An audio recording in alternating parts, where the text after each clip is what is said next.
श्री कृष्ण ने किया था एकलव्य का वध, मगर क्यों? जानिए एक रोचक कहानी। महाभारत काल में प्रयाग इलाहाबाद के तटवर्ती प्रदेश में सुदूर तक फैला ऋंगेश्वर राज्य एकलव्य के पिता निषाद राज हिरण्यधनु का था। गंगा के तट पर अवस्थित श्रृंगवेरपुर उसकी सुदृढ़ राजधानी थी। उस समय श्रृंगवेरपुर राज्य की शक्ति मगध, हस्तिनापुर, मथुरा, चेंदी और चंदेरी आदि बड़े राज्यों की समक्ष थी। निषाद, हिरण्यधनु और उनके सेनापति गिरिवीर की वीरता विख्यात थी। निषाद राज हिरण्यधनु और रानी सुलेखा के स्नेहांचल से जनता सुखी व संपन्न थी। राजा राज्य का संचालन मंत्री परिषद की सहायता से करता था। निषाद राज हिरण्यधनु को रानी सुलेखा द्वारा एक पुत्र प्राप्त हुआ, जिसका नाम अभिधुम्न रखा गया। प्राय लोग उसे अभय नाम से बुलाते थे। 5 वर्ष की आयु में एकलव्य की शिक्षा की व्यवस्था कुलीन गुरुकुल में की गई। बाल्यपन से ही अस्त्र शस्त्र विद्या में बालक की लगन और एक निष्ठा को देखते हुए गुरु ने बालक का नाम एकलव्य संबोधित किया। एकलव्य के युवा होने पर उसका विवाह हिरण्यधनु ने अपने एक निषाद मित्र की कन्या सुनीता से कर दिया।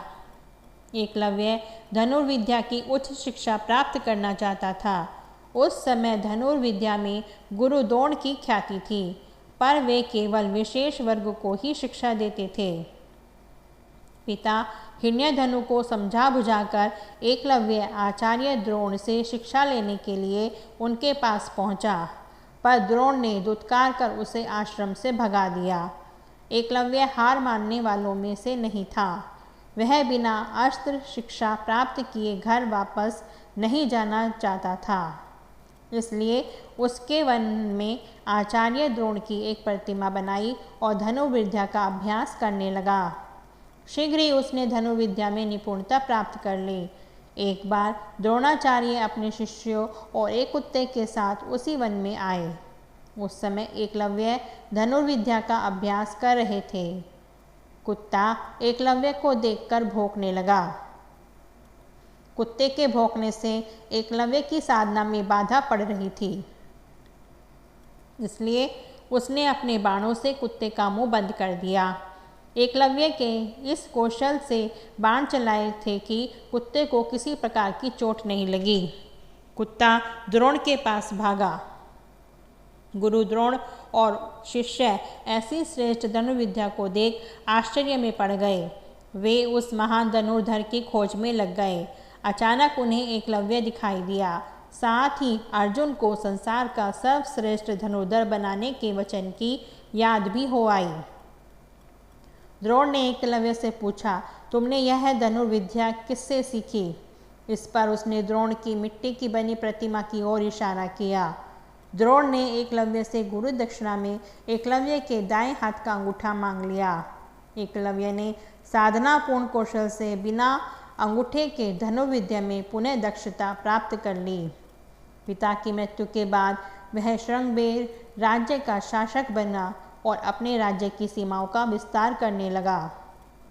वह जरासंध की सेना की तरफ से मथुरा पर आक्रमण कर कृष्ण की सेना का सफाया करने लगा। सेना में हाहाकार मचने के बाद श्री कृष्ण जब स्वयं उससे लड़ाई करने पहुँचे तो उसे सिर्फ 4 अंगुलियों के सहारे धनुष बाण चलाते हुए देखा तो उन्हें अपनी आंखों पर विश्वास ही नहीं हुआ।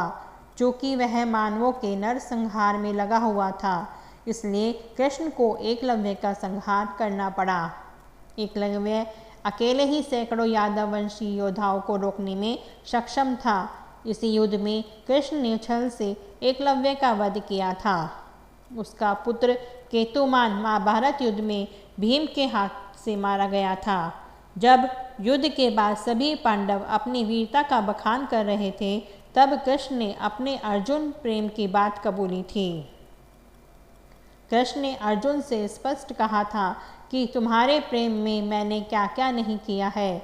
तुम संसार के सर्वश्रेष्ठ धनुर्धर कहलाओ, इसके लिए मैंने द्रोणाचार्य का वध करवाया, महाप्रक्रमी कर्ण को कमजोर किया और न चाहते हुए ही तुम्हारी जानकारी के बिना भील पुत्र एकलव्य को भी वीर गति दी, ताकि तुम्हारे रास्ते में कोई बाधा न आए। दोस्तों, अगर आपको यह कहानी अच्छी लगी हो तो इसको लाइक, शेयर और कमेंट करें।